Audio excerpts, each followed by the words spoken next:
Ahora tenemos a un invitado muy especial. Se trata de Javier Bonil, caricaturista muy conocido en Ecuador. Lleva 30 años ejerciendo este oficio y acaba de ser objeto por una presión de la Superintendencia de Información y Comunicaciones, gracias a esa ley bastante controvertida en Ecuador que entró en vigor a mediados de año, pues tuvo usted que rectificar una caricatura recientemente. ¿Cómo es la historia de esta caricatura que usted publicó el 28 de diciembre del año pasado, Día de los Santos Inocentes? Claro. ¿Y por qué lo hicieron rectificar? Bueno, muchas gracias por la invitación. Sí, ciertamente, luego de toda esta experiencia, lo que yo obtengo es una moraleja, que cuando el poder te manda a rectificar tu caricatura, es que estás haciendo bien tu trabajo. Porque si el presidente o los políticos te aplauden o te palmean el lomo, algo mal estás haciendo.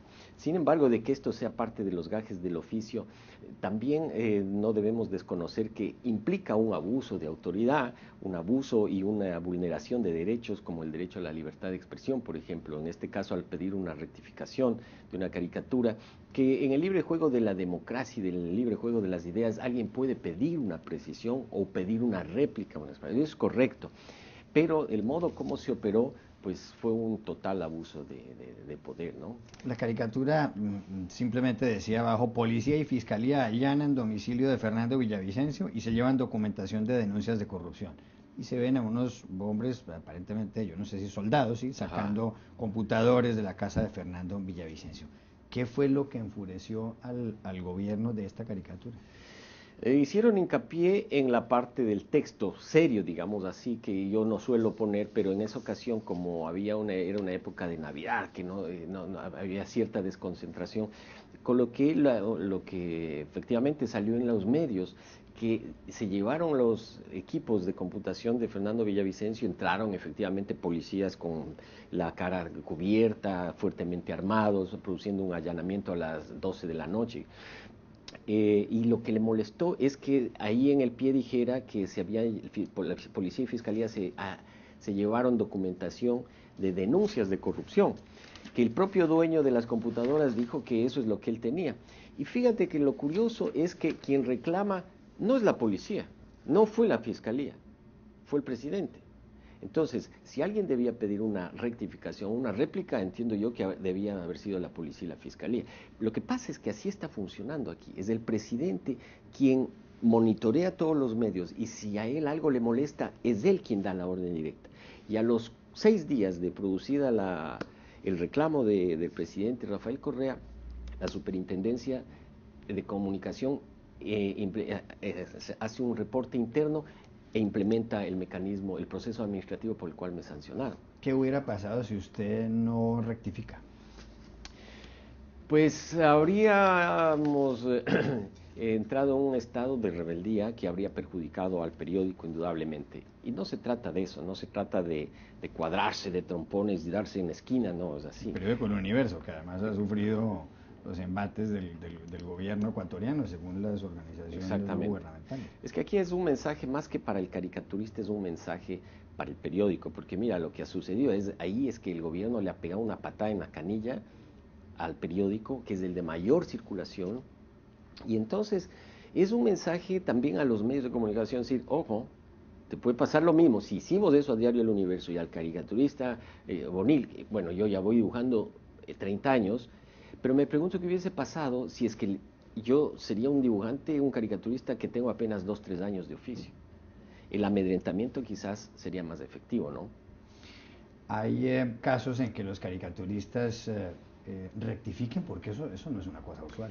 El gobierno mencionó el caso de una caricatura que fue publicada en The Guardian, me parece, pero confunden completamente el concepto, porque ahí lo que hizo ese periódico inglés es retirar una caricatura que ellos asumieron que podía incomodar al grupo de judíos, ¿no es cierto?, por una mala interpretación. Pero eso es una cosa, retirar por motu propio, ¿no? Pero es muy diferente a que el poder te ordene, el presidente te ordene que rectifiques el dibujo.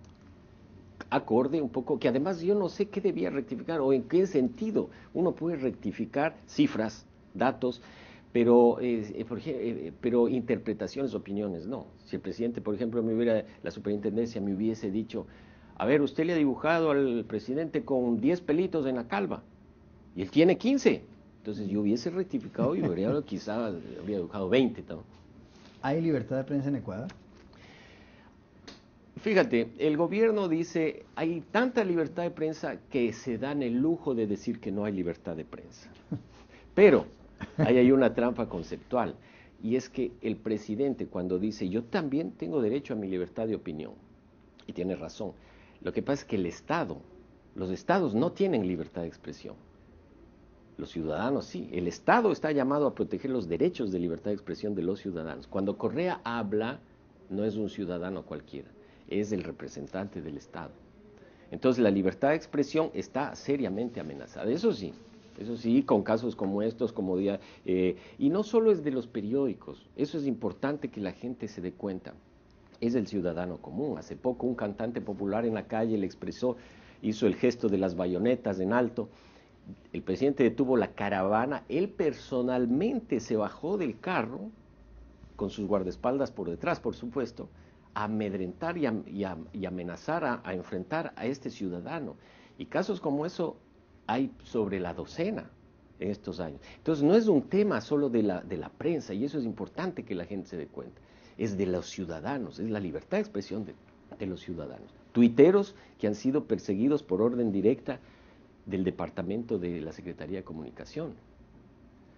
Ante el temor a una acción gubernamental, ¿usted cree que hay autocensura dentro de los periodistas en Ecuador? Y también incluso de los ciudadanos, como dice usted, de la gente que envía mensajes por Twitter. Sí, pero al mismo tiempo pienso que episodios como este que sucedió de la caricatura, que tuvo tanto relevo internacional, que se publicó en un periódico de la India, en Francia, en Le Monde, L'Express, en CNN, NT, en fin, una reacción internacional muy importante.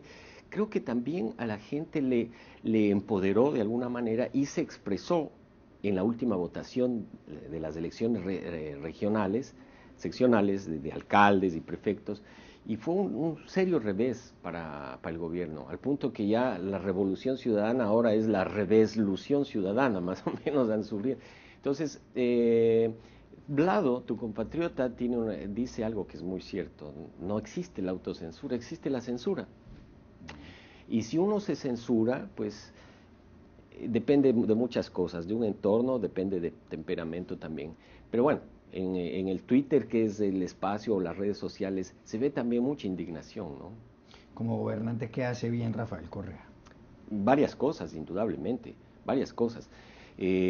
Ha habido una atención hacia políticas sociales, hacia desarrollo de infraestructura. Indudablemente hay cosas valiosas, pero siempre comparo si uno va al médico y entonces yo le digo, doctor, no puedo respirar, tengo un dolor en el pecho, y el médico me dice, pero pedazo de mediocre usted, pero fíjese los musculazos que tiene, porque está fijando. No, doctor, es que no puedo respirar. Dice, caramba, pero mire la piel hermosa que... Es lo mismo. O sea, nosotros no nos estamos fijando en los músculos ni en la piel brillante, lozana, sino en lo que nos afecta. El pulmón dañado, que es la democracia, que es la libertad de expresión. Entonces, miramos lo bueno, sí, pero estamos hablando de lo malo, de lo que está enfermo.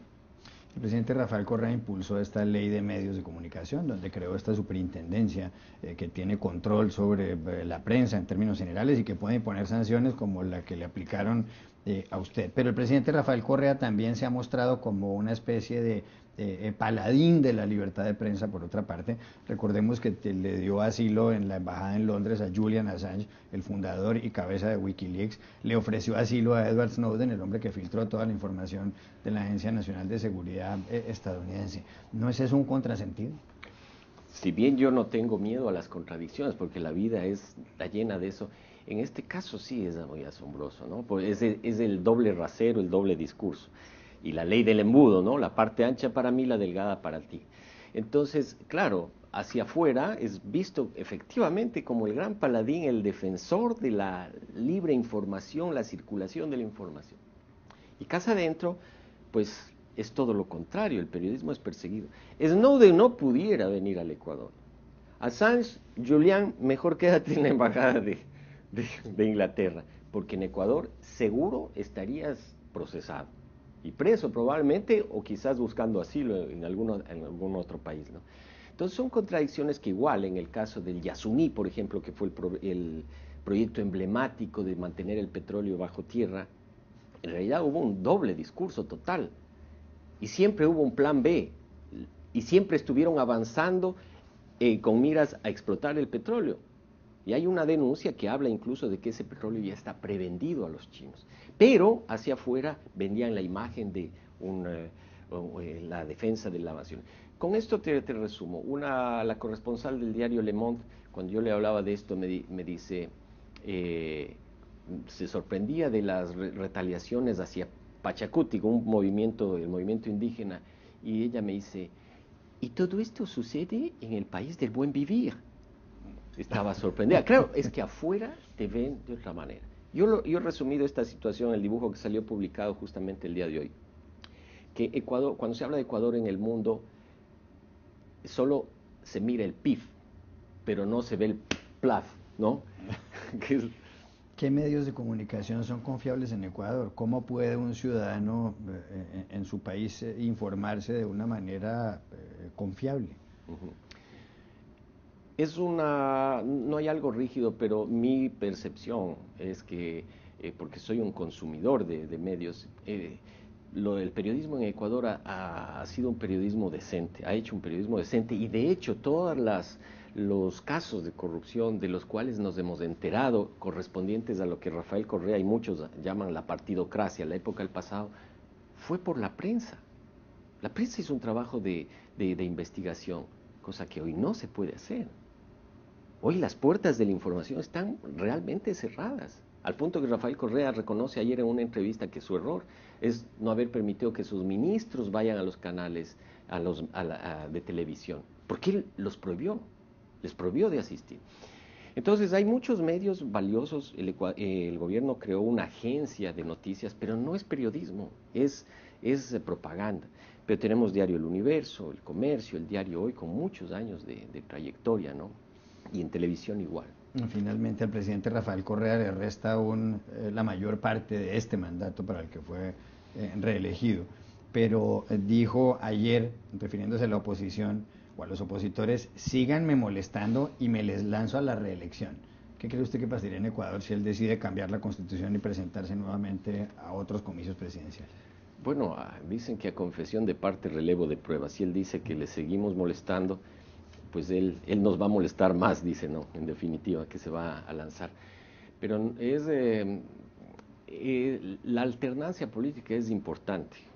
Que mi mujer no me escuche esto, porque tal vez en el matrimonio quizás también sea saludable para algunos, pero en el caso de la política no, porque el poder acumula tanto y tiene a su disposición todas las herramientas y el presupuesto y el dinero que es de todos, mi dinero, de todos, en su beneficio. Y esta campaña lo demostró.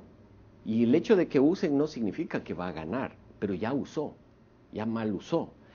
Entonces, pues si él piensa en la reelección indefinida, él necesita ganar una elección ahora. Y está pendiente el tema del Yasuní, hay un referéndum que se avecina y probablemente él va a hacer una nueva apuesta por eso. Pero el